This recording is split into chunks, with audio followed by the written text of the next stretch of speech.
Corruption is a vile disease that sucks and drains the health out of something good.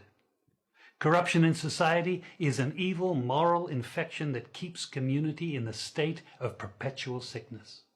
Corruption is a moral virus.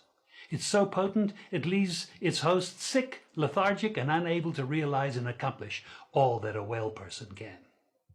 Where corruption thrives, poverty and not prosperity thrives.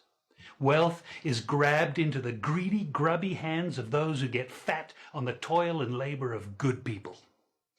Corruption benefits only temporarily those who participate in it.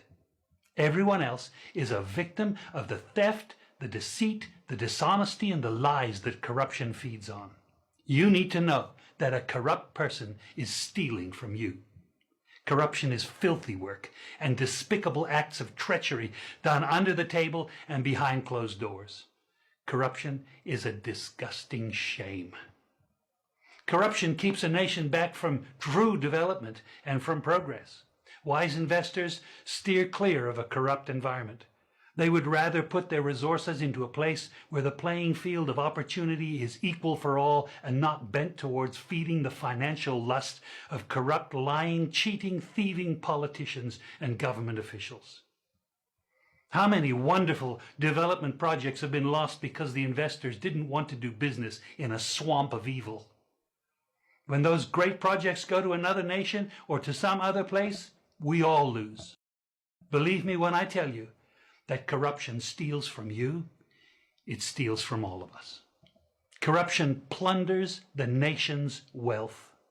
Corrupt people compromise on truth, equity, and fairness, choosing instead to feed off the short-term benefits of crookedness, exploitation, and financial perversion. Corruption is not just a personal matter, it's a culture. It's a way of life, not just for individual people, but for companies, communities, governments, and nations.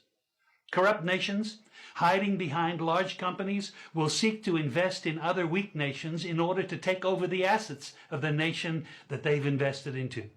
They will provide financial loans to a nation for the much needed infrastructure, and they will do it with assets that they provide. They will sign contracts by lining the pockets of rotten government officials who participate in this kind of corruption and are then held hostage by their own deceit and greed.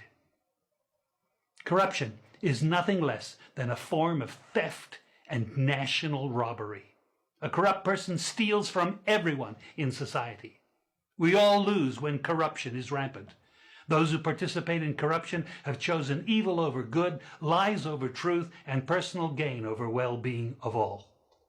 To be corrupt means to be rotten. When meat is corrupt, it's rotten and it stinks. Rotten meat can't be eaten. When a person is corrupt, he's rotten and unfit for a place in the community. A corrupt person should be jailed in order to protect society from the vile deeds of the corrupt person. Government should be protecting us from the foul results of corruption instead of being the proponents and participants in corruption. When corruption is systemic, when it's a culture and a way of life, when corruption thrives, it destroys the health of the community and nation. Now let me tell you something. Defeating corruption is a very difficult thing. The love of money is the root of all evil, the Bible says. People who love money will do almost anything to get it. Those who choose to stand up against corruption, you need to know that we're going to be involved in a war. We will be threatened, vilified, intimidated, marginalized, and ridiculed. These kind of people who stand up against corruption will often feel alone, as if they are the problem instead of the solution. Corruption can only be defeated when enough people have had enough and decide to do something about it. Africa needs to raise up a new generation of corrupt-free young people who together and in support of one another build a beautiful, new, corrupt-free Africa. We need a new generation of young people to fill the places of leadership who think differently and are motivated not by greed, but a genuine sense of servanthood to the people of our community. The church exists to call the nation back to righteousness.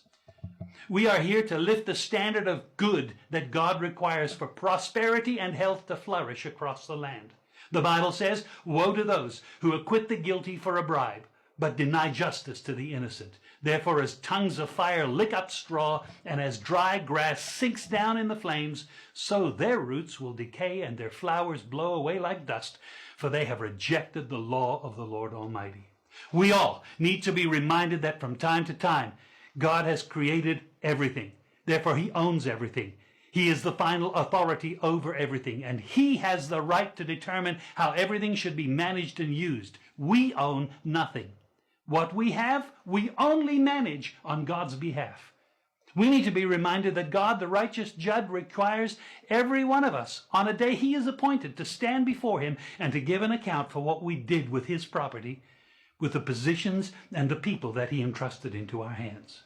God, the righteous judge, will act and decide justly. He will not forever allow the corrupt to thrive and dominate the poor by their evil and corruption. Oh, young Ugandan, you who hold the future of this nation in your hand, the most important message that I can give you today in this anti-corruption week is this: never pay a bribe and never demand one. I've had the honor of living in Uganda for almost 40 years. I came here to preach the good news about Jesus and to call this nation back to God and to godliness. I can confidently tell you that over those 40 years I have never paid a bribe, and I'm proud of it. The way to kill corruption is for all of us to just say no.